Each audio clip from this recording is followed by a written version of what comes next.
Hello everybody, welcome to Falcon computer academy. मैं हूं केवल विजय और मैं आज आपको एक्सेल 2016 में लेक्चर नंबर 5 पढ़ाने जा रहा हूं।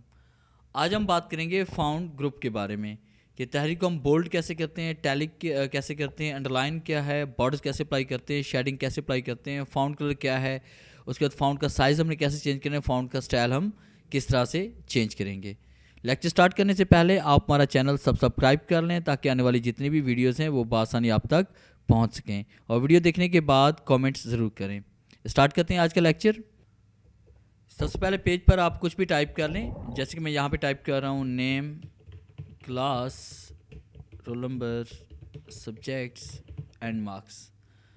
अब इस तहरीर को हम फॉर्मेट करना चाहते हैं तो सबसे पहले हम तहरीर को सिलेक्ट करेंगे और सिलेक्ट करने के बाद आपने इसे बोल्ड करना है। जैसे हम बोल्ड करेंगे तो तहरीर आपकी यहाँ पे डार्क हो जाएगी। अगर आप इसे टैलिक करना चाहते हैं तो आप इसे टैलिक भी कर सकते हैं। टेढ़ी देखें, टैलिक करने से क्या होगा, थोड़ी सी टेढ़ी हो जाएगी। और अंडरलाइन पे क्लिक करेंगे तो आपकी तहरीर अंडरलाइन हो जाएगी। अगर आप अंडरलाइन को रिमूव करना चाहते हैं तो दोबारा अंडरलाइन पे क्लिक करें, अंडरलाइन रिमूव हो जाएगी। टैलिक पे क्लिक करने से टैलिक रिमूव हो जाएगा और बोल्ड पे क्लिक करने से बोल्ड रिमूव हो जाएगा। और उसके बाद नेक्स्ट कमांड इसमें आ रही है बॉर्डर्स के, आप सेल्स पे बॉर्डर किस तरह से अप्लाई करते हैं।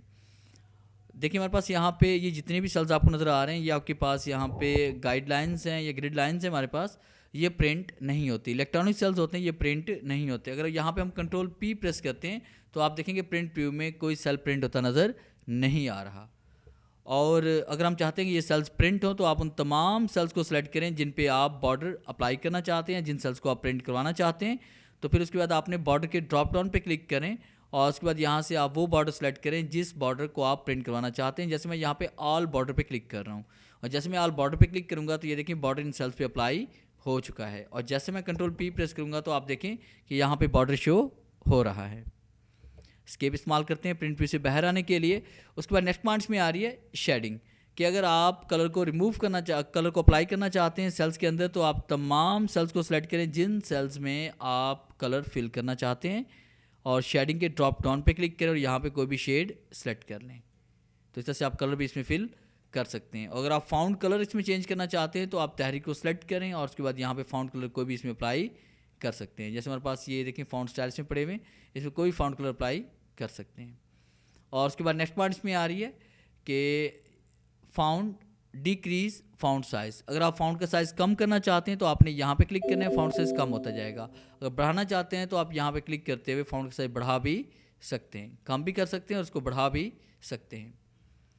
और अगर आप पॉइंट्स के हिसाब से बढ़ाना चाहते हैं, जैसे कि आप 12 पॉइंट करना चाहते हैं, 14 करना चाहते हैं, 16 करना चाहते हैं, तो यहाँ पे क्लिक करके भी आप पॉइंट के मुताबिक भी आप फाउंड का साइज़ बढ़ा सकते हैं। और उसके बाद यहाँ पे हेडर पे जैसे आप क्लिक करेंगे ए और बी के दरमियान तो ये देखें कि आप देख सकते हैं कि ऑटो फिट टू सिलेक्शन हो रही है कि जितनी तहरीर है उतना ही आपका सेल हो जाता है या उसका साइज़ उतना ही हो जाता है। फिर नेक्स्ट कमांड्स में आ रही है पास यहाँ पे कि हम फाउंड स्टाइल कैसे चेंज करते हैं। तो आप तहरीर को सिलेक्ट करें, सिलेक्ट करने के बाद यहाँ पे हम फाउंड स्टाइल भी चेंज कर सकते हैं। इसमें एनीवन कोई भी स्टाइल आप सिलेक्ट करें वो स्टाइल आप यहाँ पे अप्लाई कर सकते हैं। तो इसे कहते हैं फाउंड स्टाइल चेंज करना।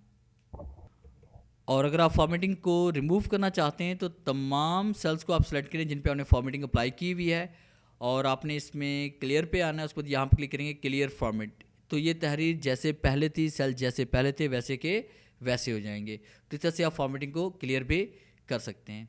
उसके बाद नेक्स्ट कमांड्स में आ रही है अलाइनमेंट ग्रुप। और सबसे पहले हम बात करेंगे सेल अलाइनमेंट के बारे में। ये जो आपको नज़र आ रहे हैं टॉप की अलाइनमेंट है, मिड की है या बॉटम की अलाइनमेंट हमारे पास है। तो फ़र्ज़ कीजिए कि यहाँ पे हमने रो की हाइट बढ़ा दी है और उसके बाद हम चाहते हैं कि तहरीर बिल्कुल सेल के सेंटर में आनी चाहिए। तो आप यहाँ पे क्लिक करके तहरीर को सेंटर में लेके आ सकते हैं। ये टॉप हो जाएगा, ये मिड हो जाएगा और ये बॉटम हो जाएगा। इस तरह से आप तहरीर को लेफ़्ट, सेंटर और राइट भी कर सकते हैं। पैराग्राफ के लिए आप ये वाली अलाइनमेंट यूज़ करेंगे और उसके बाद सेल के अलाइनमेंट के लिए टॉप, बॉटम और मिड के लिए आपने ये वाली अलाइनमेंट सेलेक्ट करनी है। और उस पर नेक्स्ट कमांड्स में आ रही है डायरेक्शन, ओरिएंटेशन, कि हम यहाँ पे तहरीर की डायरेक्शन चेंज करना चाहते हैं। तो आप तहरीर को सिलेक्ट करें, सिलेक्ट करने के बाद आपने यहाँ पे इसमें क्लिक करना है ड्रॉप डाउन पे और यहाँ पे वर्टिकल टेक्स्ट भी लिख सकते हैं, रोटेट भी इसे कर सकते हैं और जिस तरह से आप फॉर्मेट अप्लाई करना चाहें वो फॉर्मेट यहाँ पे अप्लाई कर सकते हैं। ये आपने यहाँ से करना है। अगर आप इसको नॉर्मल करना चाहते हैं तो दोबारा आपने ड्रॉप डाउन पे क्लिक करना है, फॉर्मेट सेल अलाइनमेंट पे आप क्लिक करोगे और फॉर्मेट सेल अलाइनमेंट पे क्लिक करने के बाद आपने अलाइनमेंट पे क्लिक करना है और यहाँ पे अलाइनमेंट आप 0 डिग्री पे ले आएंगे और जैसे मौके पर क्लिक करेंगे तो ये तहरीर आपकी नॉर्मल मोड में वापस आ जाएगी।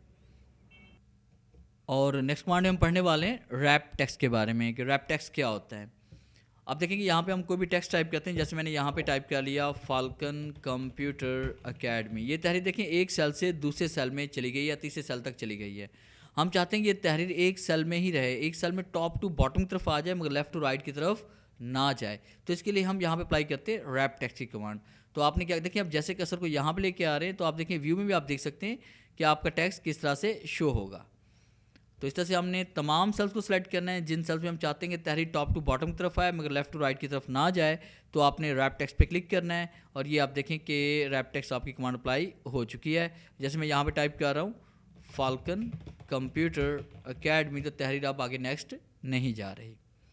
और उसके बाद नेक्स्ट कमांड्स में आ रही है इंडेंट, कि इंडेंट इंक्रीज़ करना चाहते हैं या डिक्रीज़ करना चाहते हैं। जैसे कि आपके पास यहाँ पे टेक्स्ट लिखा हुआ है ये, और इस तहरीर को हम थोड़ा सा लेफ्ट की तरफ लेके आना चाहते हैं या राइट की तरफ लेके जाना चाहते हैं, इसके लिए हम इंडेंट की कमांड सेलेक्ट करते हैं। ये आप यहाँ से अप्लाई कर सकते हैं। और उसके बाद नेक्स्ट कमांड्स में आ रही है मर्ज।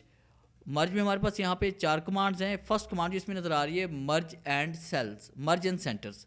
तो मर्ज एंड सेंटर में क्या है कि आप फर्स्ट कीजिए कि यहाँ पे कोई भी हेडिंग टाइप करते हैं, जैसे कि मैंने यहाँ पे इस तहरीर को मैं डिलीट कर लेता हूँ और मैंने यहाँ पे टेक्स्ट टाइप किया फाल्कन कंप्यूटर एकेडमी, और उसके बाद मैं चाहता हूँ कि ये तहरीर एक ही सेल में आ जाए यहाँ तक। तो आपने मर्ज इन सेंटर पे क्लिक किया, ये देखें तहरीर आपकी एक ही सेल में आ चुकी है, तमाम सेल्स एक सेल में कन्वर्ट हो चुके हैं। और आप इसे अनमर्ज करना चाहते तो अनमर्ज पे क्लिक करिए, अनमर्ज भी हो जाएंगे। और उसके बाद नेक्स्ट कमांड्स में आ रही है मर्ज अक्रॉस। मर्ज अक्रॉस में ये होता है कि आप एक शीट के साथ बाकी तमाम शीट्स के सेल्स को भी मर्ज करना चाहते हैं। जैसे हमारे पास यहाँ पे शीट नंबर 1 है, फिर यहाँ प्लस पे क्लिक करते हैं, sheet number 2, sheet number 3, sheet number 4, sheet number 5।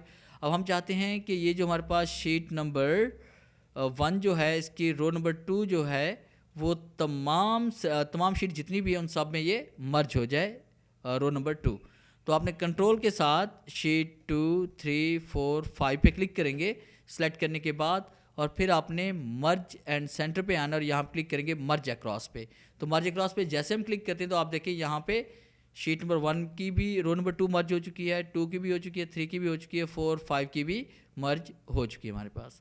अगर आप इसको रिमूव करना चाहते हैं और इसको अनमर्ज करना चाहते हैं, कंट्रोल के साथ तमाम सेल्स को हम दोबारा सेलेक्ट करेंगे और उसके बाद आपने क्लिक करना है यहाँ पे अनमर्ज पे, तो ये दोबारा नॉर्मल मोड में वापस आ जाएगी।